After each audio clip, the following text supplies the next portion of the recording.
Hello Prajwal, हा sir. Screen दिसते काय?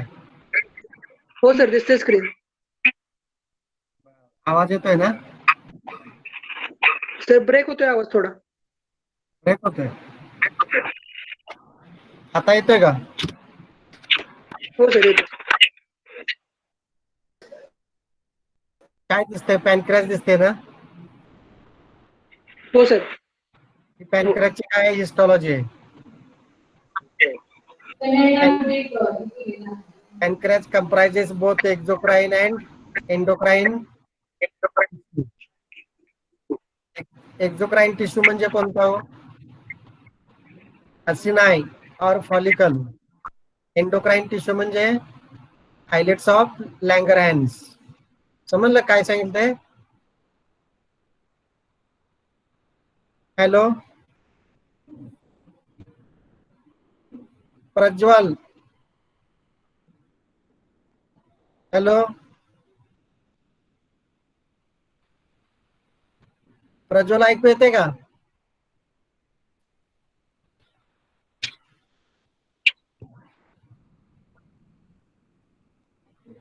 हॅलो सर ऐकू येते का? Range problem.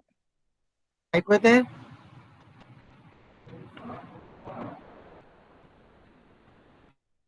हॅलो हा सर, येतोय आता ऐकू? मध्ये. Pancreas, it is mixed gland. Mixed means both exocrine as well as endocrine. Exocrine part that secretes enzyme, and with the help of duct, their secretion carried to the target organ. Means in exocrine there is duct for secretion. In endocrine there is no duct. Their secretion directly poured into the bloodstream, that is in the circulatory system. Acini, it is exocrine part, and islets of Langerhans is endocrine part. समजलं काय सांगितलंय? हो sir. It is mixed gland. Pancreas is mixed gland, both exocrine and endocrine. Endocrine part म्हणजे कोणता part?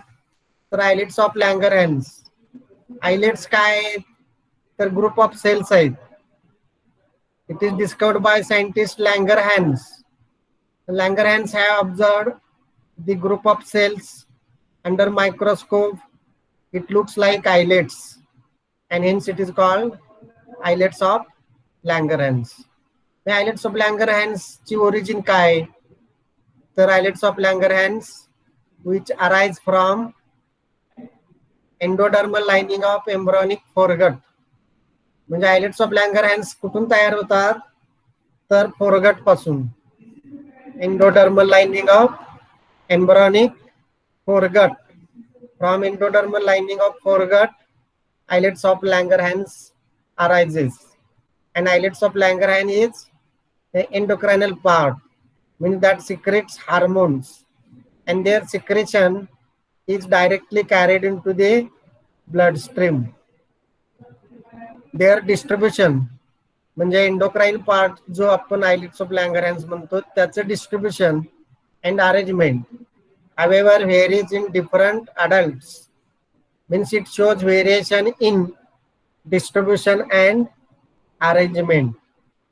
समजलं काय सांगितलं ते? हो सर. काय सांगितलं? प्रज्वल सांग काय असते. हॅलो, हा सांग. पॅनक्रियाज ही मिक्स ग्लँड असते ज्यात एक्झोक्राइन आणि एंडोक्राइन असतात. बरोबर. हॅलो, हा बोल. Of Langerhans which arise endodermal lining of embryonic foregut आणि ते डिस्ट्रीब्युट आणि अरेंजमेंट असते ती ऍडल्ट्स ऑफ डिफरंट ग्रुप मध्ये असते त्या फिशेसची. बरोबर अगदी. म्हणजे पॅनक्रियाज ही मिक्स्ड ग्लँड आहे. मिक्स्ड म्हणजे exocrine as well as endocrine. Endocrine. Exocrine म्हणजे सिक्रेशन कॅरी करण्यासाठी डक्ट असते. एंडोक्राईन मध्ये सिक्रेशन कॅरी करण्यासाठी डक्ट नसते. Ductless endocrine and having duct exocrine. मग पॅनक्रियाचे दोन पार्ट आहेत. एक असिनाय आहे आणि दुसरा आयलेट्स ऑफ लँगरहॅन्स आहे. तर असिनाय जो आहे पार्ट तो एक्झोक्राईन पार्ट आहे आणि त्याचं सिक्रेशन कॅरी करण्यासाठी डक्ट असते. मग एंडोक्राईन पार्ट कोणाला म्हणायचं तर डक्टलेस पार्टला. आणि त्याचं जे सिक्रेशन आहे ते हार्मोन्स असतं. and that hormone it is poured into the bloodstream, म्हणजे poured into the circulatory system. We are concerned with only endocrinal part. मग पॅनक्रियाज मध्ये एंडोक्रिनल पार्ट कोणता तर आयलेट्स ऑफ लँगरहॅन्स. आयलेट्स काय? आयलेट्स हा ग्रुप ऑफ सेल आहे.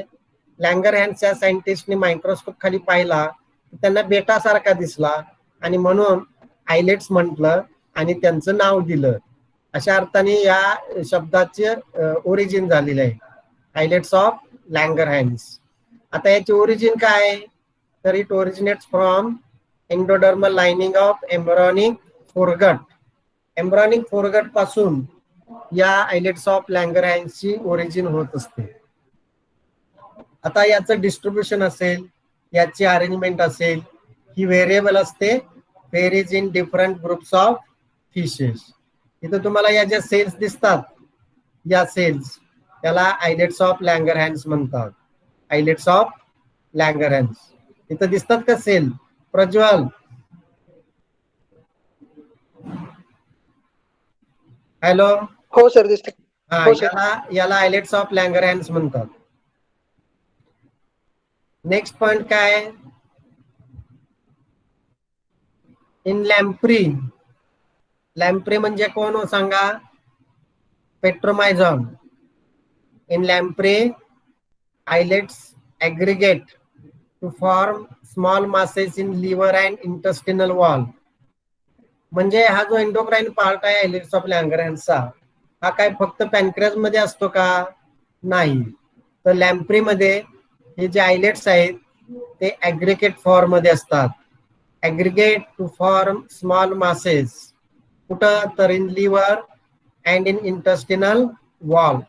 म्हणजे लॅम्प्री मध्ये आयलेट्स ऑफ लँगरहॅन्स या ऍग्रिगेटच्या स्वरूपात असतात आणि एक स्मॉल मास तयार होतं. हे स्मॉल मास कुठं असतं? लिव्हर मध्ये आणि इंटेस्टिनल वॉल मध्ये. हे झालं पेट्रोमायझोनच्या बाबतीत, म्हणजे लॅम्प्रीच्या बाबतीत. हॅगफिशेस मध्ये थिकनिंग तयार होतं. In case of hagfishes they form thickening at the distal end of the bile duct. म्हणजे बाइल डक्टचा जो डिस्टल एंड असतो तिथं या आयलेट्स ऑफ लँगरहॅन्सचं काय होतं तयार? थिकनिंग होतं. म्हणजे लॅम्प्री मध्ये ऍग्रिगेशन होतं in liver and intestinal wall मध्ये, आणि हॅगफिश मध्ये थिकनिंग होतं at the distal end of the bile duct. समजलं काय सांगितलं ते? हो सर. म्हणजे लॅम्प्रे मध्ये islets aggregate to form small masses in liver and intestinal wall. Liver आणि इंटेस्टिनल वॉल मध्ये लॅम्प्री मध्ये आयलेट्सचं काय होतं? ऍग्रिगेशन होतं आणि स्मॉल मास तयार होतं. हॅगफिश मध्ये काय होतं तर बाइल डक्टचा जो डिस्टल एंड आहे तिथं या आयलेट्स ऑफ लँगरहॅन्सचं काय होतं? थिकनिंग होतं, थिकनिंग. आता या कॉन्ट्रॅक्टिस फिशेस असतील. कॉन्ट्रॅक्टिस म्हणजे हा क्लास आहे, यामध्ये कार्टिलेजिनस फिशेस येतात, कार्टिलेजिनस फिशेस. आता याच्यामध्ये दोन्ही पार्ट असतात, एक्झोक्रिनल आणि endocrinal of pancreas together form compact structure तयार होतं. म्हणजे कार्टिलेजिनस फिश किंवा याला आपण काय म्हणतो? कॉन्ट्रॅक्टिस म्हणतो. इथं एक्झोक्राईन आणि एंडोक्राईन पार्ट जो आहे तो टुगेदर असतो आणि कॉम्पॅक्ट स्ट्रक्चर तयार होतं. म्हणजे लॅम्प्री मध्ये ऍग्रिगेशन होतं, हॅगफिश मध्ये थिकनिंग होतं आणि कॉन्ट्रॅक्टिस मध्ये कॉम्पॅक्ट स्ट्रक्चर तयार होतं. हे जे एंडोडर्मल सेल्स आहेत की ज्या इपिथेलियम मध्ये असतात बाइल डक्टच्या, त्याचे 3 टाईप आहेत. these are distinguished into 3 types, A, B आणि D, म्हणजे अल्फा, बीटा आणि डेल्टा. आता या सेल्स कशा असतात? ग्रॅन्युलर सेल्स असतात, म्हणजे having granules in their cytoplasm, आणि म्हणून याला आपण 3 टाईप म्हणले. ए ला म्हणतात अल्फा, अल्फा सेल और ए सेल. अल्फा सेल काय सिक्रेट करणार? ग्लुकॅगॉन, हे काय आहे? हार्मोन आहे. बीटा सेल काय सिक्रेट करणार? इन्सुलिन सिक्रेट करणार, हे सुद्धा हार्मोन आहे. आणि डेल्टा सेलचं फंक्शन इज नॉट क्लिअर, म्हणजे डेल्टा सेलचं फंक्शन इज नॉट नोन किंवा इट इज नॉट क्लिअर. आता इथं एकच लक्षात ठेवायचं, कॉन्ट्रॅक्टिस मध्ये दोन्ही पार्ट म्हणजे एक्झोक्राईन आणि एंडोक्राईन टुगेदर मिळून काय तयार होतं? कॉम्पॅक्ट स्ट्रक्चर तयार होतं. आणि याच्यामध्ये 3 प्रकारच्या सेल्स असतात, अल्फा, बीटा आणि डेल्टा. या सेल्स कशा आहेत? ग्रॅन्युलर सेल्स आहेत. अल्फा सेलचं काय फंक्शन? तर ग्लुकॅगॉन सिक्रेट करायचं. बीटा सेलचं काय फंक्शन? इन्सुलिन सिक्रेट करायचं. आणि डेल्टा सेलचं फंक्शन इज नॉट क्लिअर. समजलं कॉन्ट्रॅक्टिस मध्ये पॅनक्रियाज कसं आहे ते? हो सर. म्हणजे कॉन्ट्रॅक्टिस म्हणजे काय? कार्टिलेजिनस फिश असतात. बरं. आणि या फिश मध्ये एक्झोक्राईन आणि एंडोक्राईन पार्ट म्हणून एक कॉम्पॅक्ट स्ट्रक्चर तयार होतं. काय तयार होतं? Compact compact structure. स्ट्रक्चर. मग या कॉम्पॅक्ट स्ट्रक्चर मध्ये 3 प्रकारच्या सेल्स असतात. कुठल्या 3 प्रकारच्या सेल्स असतात? ए, बी आणि डी. अल्फा, A ला बेटा आणि डेल्टा. बर, अल्फा सेलचं काय फंक्शन? ग्लुकोजन सिक्रेट करतं. बरोबर. आणि बीटा सेलचं काय फंक्शन? इन्सुलिन सिक्रेट करतं ते. बरोबर. हे झालं कॉन्ट्रॅक्टिस फिश मध्ये. आता ऑस्टेक्टिस फिश म्हणजे कसले fish?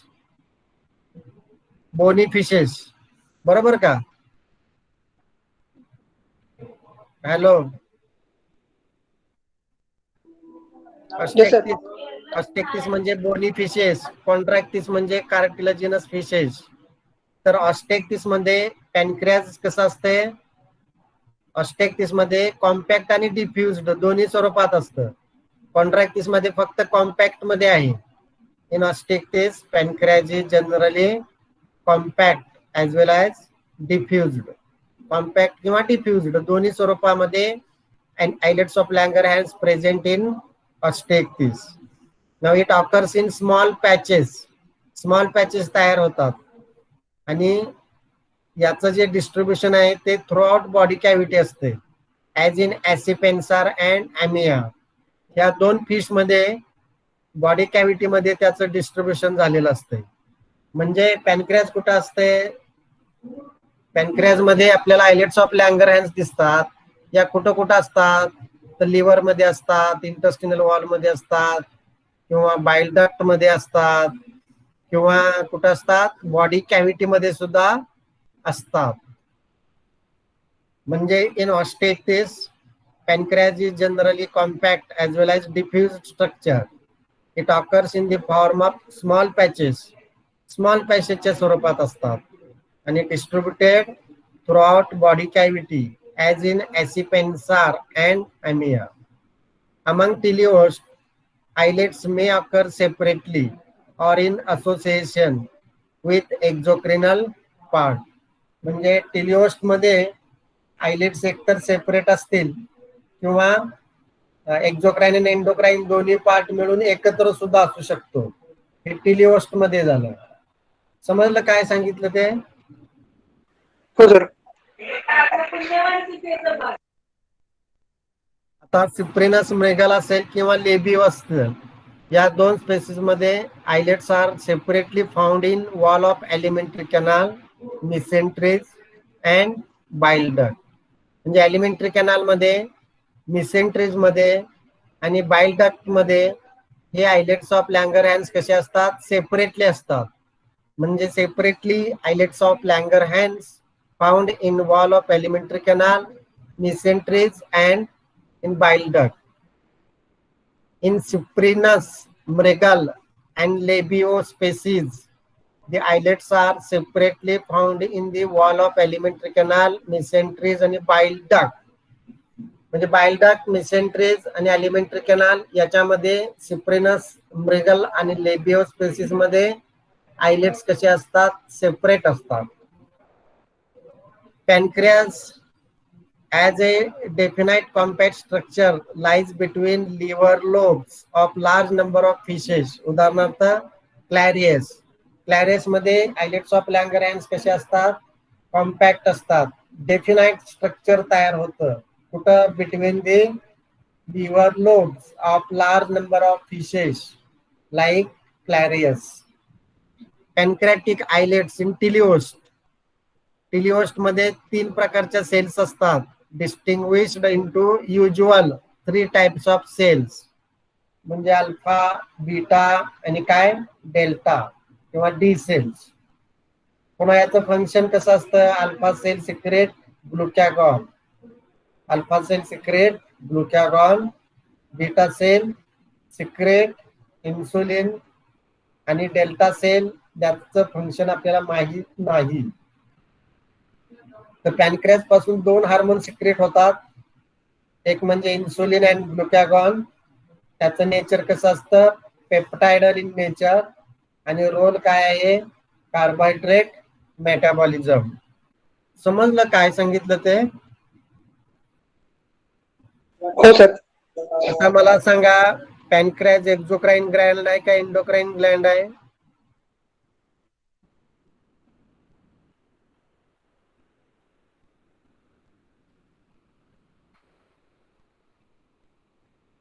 Hello Prajwal. Sir mix Gland आहे ना पॅनक्रियास. हा, मिक्स्ड ग्लँड आहे. आता मला सांग, 3 प्रकारच्या सेल्स कुठल्या असतात पॅनक्रियास मध्ये? ए, बी आणि डी. ए ला काय म्हणतात, अल्फा. बी ला काय म्हणतात, बी ला बीटा. आणि डी ला काय म्हणतात, डी ला डी सेल म्हणतात. Delta. Sorry, delta cell. Alpha cell काय सिक्रेट करतात, ग्लुकोजन. ग्लुकॅगॉन. बेटा सेल काय सिक्रेट करतात, beta cell sir insulin secrete करतात. डेल्टा सेल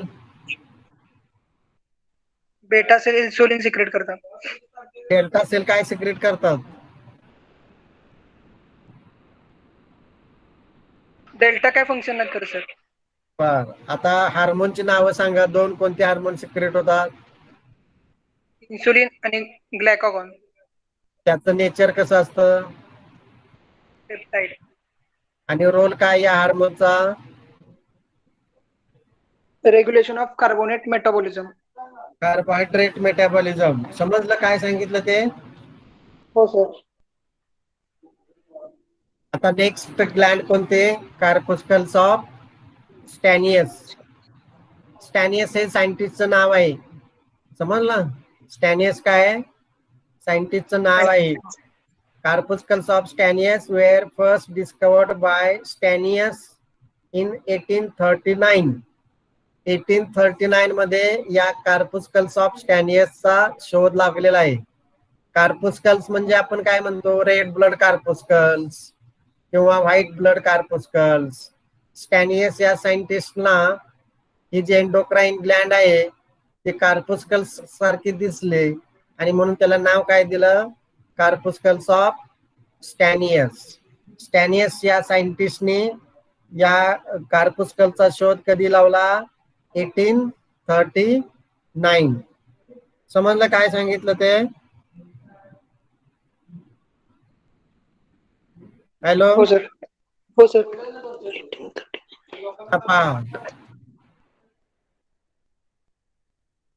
ती डायग्राम आहे ती कशाची आहे, ही डायग्राम आहे ती 8 फिश मधले किडनीची डायग्राम आहे. कशाची डायग्राम आहे, किडनीची, फिशच्या किडनी. ही दुसरी किडनी, तिसरी किडनी, चौथी किडनी, 5वी किडनी, 6वी किडनी, 7वी किडनी आणि 8वी किडनी आता जिथं जिथं CS लिहिलेलं आहे, CS म्हणजे काय? कार्पुस्कल्स ऑफ स्टॅनियस. समजलं का? Yes sir. तर ही जी डायग्रॅम आहे ना, ही चना पंक्टॅटसची डायग्रॅम आहे. पहिली जी डायग्रॅम आहे ती कशाची आहे? पहिली डायग्रॅम कशाची आहे? चना. तर पुन्हा पहिली डायग्राम चना पंक्टॅटसची आहे. ही किडनी कुणाची आहे? चना पंक्टॅटस. येस ही सर. किडनी ही किडनी कुणाची आहे? लेबिओची आहे. ही किडनी कुणाची आहे? कटलाची आहे. ही 4 नंबरची जी किडनी आहे ती कुणाची आहे? सिप्रिनस म्रेगलची आहे. सिप्रिनस म्रेगल. ही 5 नंबरची जी किडनी आहे ती मिस्टियस व्हायटॅलिसची आहे. मिस्टिलस व्हायटॅलिस. ही जी किडनी आहे ती क्लॅरियस बॅट्रॅकसची किडनी आहे. क्लॅरियस बॅट्रॅकसची आहे. ही जी किडनी आहे ते हेट्रोनिप्टसची किडनी आहे. हेट्रोनिप्टस. आणि ही जी किडनी आहे ती नोटोप्टेरसची आहे. नोटोप्टेरस. आता इथं ज्या ग्लँड्युलर बॉडी दिसतात का? ग्लँड्युलर बॉडी, याला CS म्हणतात. समजलं काय सांगितलं ते? हो सर. मग corpuscles of Stannius were first discovered by Stannius in 1839 as a glandular bodies in the kidney. म्हणजे हे ग्लँड्युलर बॉडी असते किंवा ही नोड्युलर बॉडी असते. ही कशी असते? स्मॉल आणि ओव्हल असते. कुठं असते? किडनीवरती असते. They are nodular bodies. आणि ही जी नोड्युलर बॉडी असते ती partly or completely embedded in the kidney of bony fishes. म्हणजे इथं या ज्या नोड्युलर बॉडी असतात याला आपण कार्पुस्कल्स ऑफ स्टॅनियस म्हणतोय. आणि या नोड्युलर बॉडी पार्टली और completely embedded in the bony fishes. Bony fishes मध्ये पार्टली किंवा कम्प्लिटली एम्बेडेड झालेल्या या नोड्युलर बॉडीज असतात. आणि या नोड्युलर किंवा ग्लँड्युलर बॉडीला आपण काय म्हणतोय? कार्पुस्कल्स ऑफ स्टॅनियस म्हणतोय. हे कार्पुस्कल्स ऑफ स्टॅनियस कुठं असतात? किडनीच्या डॉर्सल असतात, डॉर्सोलॅटरल असतात किंवा व्हेंट्रोलॅटरल असतात. म्हणजे corpuscles of स्टॅनियस is small ग्लँड्युलर bodies. या दिसतात का? हे 2 स्पॉट दिसतात. इथं तुम्हाला 3 स्पॉट दिसतात. इथं 2 दिसतात. इथं 3 दिसतात. इथं 2 आहेत. इथं किती आहेत बघा? 2 3 4 5 6 आहेत. इथं 3 आहेत आणि इथं 1च आहे. म्हणजे ग्लँड्युलर बॉडीचा जो नंबर असतो ना तो 1 to 6 एवढा असतो. किती नंबर असतो? 1 to 6 असतो.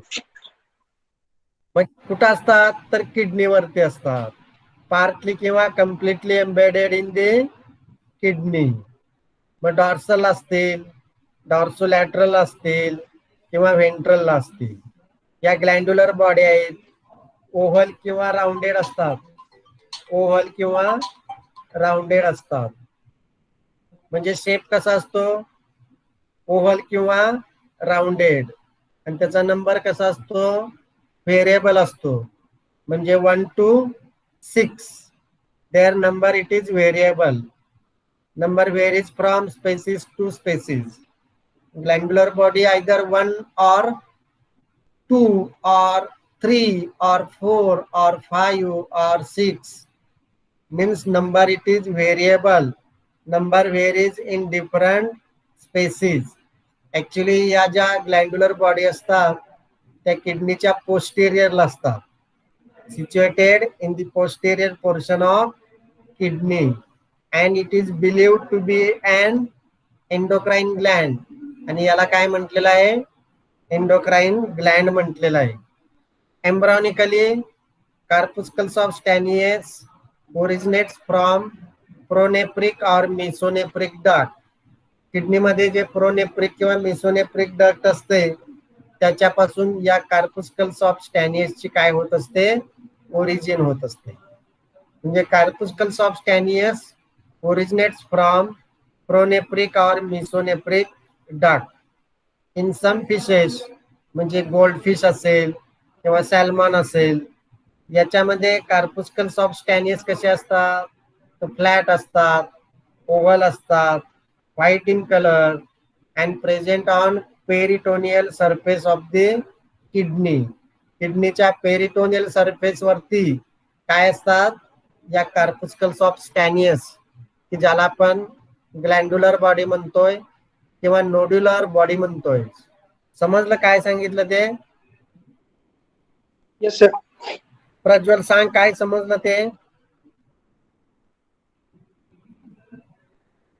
कार्पुस्कल ऑफ स्टॅनिनस हे स्मॉल नोडिक्युलर बॉडी असतात ज्या बरोबर are completely embedded in kidney of bony fishes बरोबर which are located in dorsolaterally or ventral laterally sides. बरोबर. ते 1 to 6 असू शकतात, नंबर 1 काहींच्यात to 1 6. असू शकतात. बरोबर. Posterior portion in kidney. Endocrine Gland, sorry, याला एंडोक्राइन ग्लँड म्हटलेलं आहे. मुलींच्या पैकी कोण सांगेल काय समजलं ते?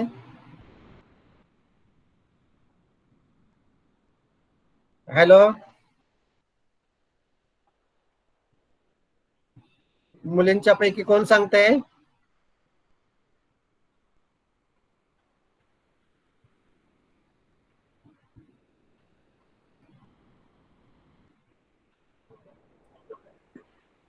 हॅलो, मुलींच्या पैकी कोण सांगताय?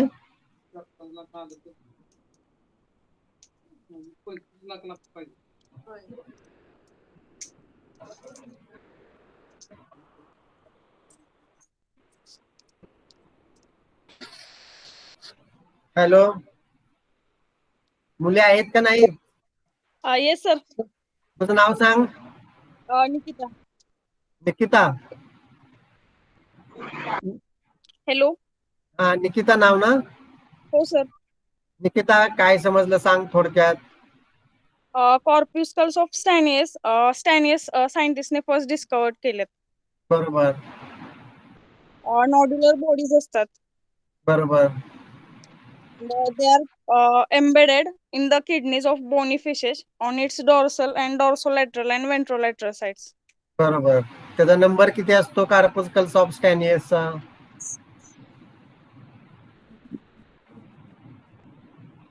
किती 1 to असतात? 6.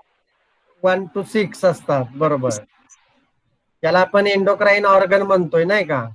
हो. बरं, आता ओरिजिन कशापासून झालेली असते या कार्पुस्कल्स ऑफ स्टॅनियसची? प्रोनेप्रिक और मिसोनेप्रिक डक्ट. गोल्डफिश मध्ये कार्पुस्कल्स ऑफ स्टॅनियस कसे असतात?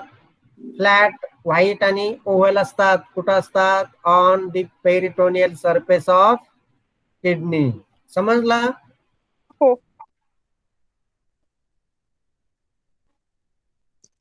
हिस्टॉलॉजिकली कार्पुस्कल्स ऑफ स्टॅनियस कंपोज्ड ऑफ पेरेन्कायमल सेल्स. कोणत्या सेल्स असतात? पेरेन्कायमल सेल्स असतात. Nikita, yes sir. कोणत्या सेल्स असतात? पॅरेंचायमल सेल्स. पॅरेंकायमल सेल्स. पेरेन्कायमल सेल्स असतात. त्याची अरेंजमेंट कशी असते? फॉलिकल मध्ये असते. They R arranged in the form of follicles और इरेग्युलर कॉर्ड्स. इरेग्युलर कॉर्डच्या स्वरूपात या सेल्स असतात. Each follicle is separated by connective tissue and surrounded by fibrous capsule. म्हणजे कार्पुस्कल्स ऑफ स्टॅनियस जर हिस्टॉलॉजी पाहिली आपण तर तिथं आपल्याला पेरेन्कायमल सेल्स दिसतात आणि या सेलची अरेंजमेंट कशी असते? फॉलिकल मध्ये असते किंवा इरेग्युलर कॉर्डच्या स्वरूपात असते. ही जी फॉलिकल असते ती separated by connective tissue and surrounded by fibrous capsule. म्हणजे या फॉलिकलच्या बाजूला काय असतंय? फायब्रस कॅप्सूल असते. तर या कार्पुस्कल्स ऑफ स्टॅनियस मध्ये 2 प्रकारच्या सेल्स असतात, type first and type second. किती प्रकारच्या सेल्स असतात? two types of cells, type 1 and type 2.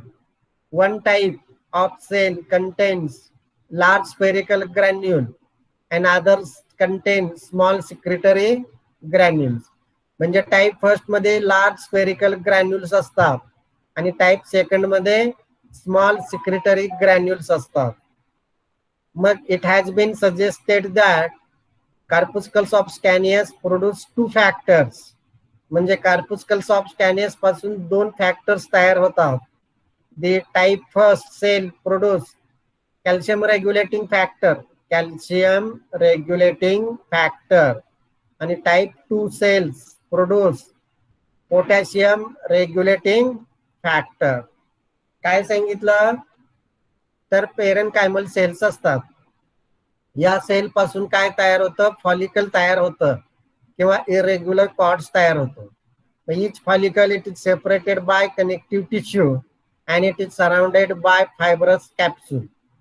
दोन प्रकारच्या सेल्स असतात कार्पुस्कल्स ऑफ स्कॅनियस मध्ये, टाइप 1 अँड टाइप 2. तर टाइप 1 मध्ये लार्ज स्फेरिकल ग्रॅन्युल्स असतात आणि टाइप 2 मध्ये स्मॉल सिक्रेटरी ग्रॅन्युल्स असतात. आणि या ज्या दोन प्रकारच्या सेल्स असतात ते दोन प्रकारचे फॅक्टर्स तयार करतात. Type 1 produce calcium regulating factor आणि type 2 produce potassium regulating factor. समजलं का? Yes sir. निकिता बाई सांग आता तुला काय समजलं ते. Sir, histologically, corpuscles of Stannis is composed of parenchymal cells that is arranged in form of follicles or irregular cords. Each follicle is separated by connective tissue and surrounded by fibrous capsule. It has two types, type first and type second. Type first is has a large spherical granules and it produce calcium regulating factor, and type second is small secretory they have type second have small secretory granules. It produce potassium regulating factor. बर मला सांगा type 1 sale काय तयार करेल? Calcium regulating factor. आणि type 2 Potassium regulating factor. बरोबर आहे. आता कार्पुस्कल्स ऑफ स्कॅनियसचे काय फंक्शन्स आहेत? काय functions? Removal of corpuscles of Stannius in eel. म्हणजे कार्पुस्कल्स ऑफ स्कॅनियस जर काढून टाकलं तर काय होतं, रिडक्शन इन सोडियम, म्हणजे सोडियम कमी होतं आणि काय वाढतं, कॅल्शियम आणि पोटॅशियम. त्यामुळे त्या फिशचा काय होतो, डेथ होतो. म्हणजे corpuscles of स्कॅनियस it is essential, याची आवश्यकता असते. जर ते काढून टाकलं किंवा कार्पुस्कल्स ऑफ स्कॅनियस जर फंक्शनल नसेल तर काय होतं, सोडियमचं रिडक्शन होतं आणि कॅल्शियम आणि पोटॅशियमचं कॉन्सन्ट्रेशन हे वाढतं आणि त्यामुळे काय होतं, त्या फिशचा डेथ होतो. म्हणजे सोडियम, कॅल्शियम, पोटॅशियमचा जो बॅलन्स आहे तो या कार्पुस्कल्स ऑफ स्कॅनियस म्हणजे या एंडोक्राइन ग्लँडमुळे मेंटेन केला जातो. कारण त्याच्यापासून दोन हार्मोन सिक्रेट होतात, टाइप 1 आणि टाइप 2, कॅल्शियम रेग्युलेटिंग फॅक्टर आणि पोटॅशियम रेग्युलेटिंग फॅक्टर. आणि म्हणून या कार्पुस्कल्स ऑफ स्कॅनियसची आवश्यकता असते.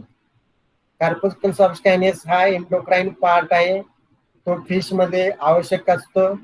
त्याच्यामुळं सोडियमचं, पोटॅशियमचं, कॅल्शियमचं जो बॅलन्स असतो तो मेंटेन केला जातो. जर CS काढून टाकलं तर काय दिसून आलेलं आहे, तर सोडियमचं प्रमाण कमी झालेलं दिसून आलेलं आहे आणि कॅल्शियम आणि पोटॅशियमचं प्रमाण हे वाढलेलं दिसून आलेलं आहे. त्यामुळे त्या फिशचा काय होतो, डेथ होतो. Secretion of CS influence the kidney and bring about change in renal function. म्हणजे याचा इफेक्ट कशावरती होतोय, किडनीवरती होतो. आणि मेंटेन इलेक्ट्रोलाइट होमिओस्टॅसिस, आयोनिक बॅलन्ससाठी याचा उपयोग होतो. Electrolyte homeostasis. आता हे जे कार्पुस्कल सबस्टॅनियस आहे फिश मधलं ते it is homologous with adrenal gland of vertebrates. म्हणजे एड्रिनल ग्लँड जी असते व्हर्टिब्रेट्सची यासारखेच कार्पुस्कल सबस्टॅनियस ही बॉडी असते कुणामध्ये, फिशेस मध्ये. आणि म्हणून corpuscle of Stannius is homologous with the adrenal gland of vertebrates. Corpuscle subcutaneous of Notopterus play important role in osmoregulation. म्हणजे CS चा उपयोग कशासाठी होतो, ऑस्मोरेग्युलेशन. त्याचबरोबर seasonal changes in corpuscle of Stannius in correlation with gonadal maturation of Notopterus. म्हणजे osmoregulation असेल, gonadal maturation असेल, electrolyte homeostasis असेल, सोडियम पोटॅशियम कॅल्शियमचं कॉन्सन्ट्रेशन असेल, हे मेंटेन केलं जातं कुणामुळं, कार्पुस्कल सबस्टॅनियस मुळे. कार्पुस्कल सबस्टॅनियस काय तर ग्लँड्युलर किंवा नोड्युलर बॉडी आहे, स्मॉल आहे, ओव्हल आहे, काही फिश मध्ये फ्लॅट सुद्धा आहे, व्हाईट सुद्धा आहे. हे कार्पुस्कल सबस्टॅनियस हे काय आहे तर या ग्लँड्युलर बॉडी आहेत, नोड्युलर बॉडी आहेत, यालाच आपण एंडोक्राइन पार्ट म्हणतो. काही फिशेस मध्ये किडनीच्या पेरिटोनियल मेम्ब्रेन वरती ते कार्पुस्कल सबस्टॅनियस असतात. कार्पुस्कल सबस्टॅनियस जे आहेत त्याला आपण एंडोक्राइन पार्ट म्हणतो. त्याचा नंबर 2 to 6 एवढा असतो. नंबर हा व्हेरिएबल असतो, varies from species to species. Number is 1 to 6 instead of 1 to 6. Embryologically, the CS originates from pronephric or mesonephric duct. In some fishes, म्हणजे गोल्ड फिश असेल त्याच्यामध्ये corpuscle of Stannius are seen as flat, white, oval structure on the peritoneal surface of the kidney. Histology म्हणाल तर याच्यामध्ये ज्या cells असतात त्याला पेरेनकायमल cells म्हणतात. त्याची अरेंजमेंट फॉलिकलनी होत असते किंवा इरेग्युलर कॉर्डनी होत असते. Each follicle is separated by connective tissue.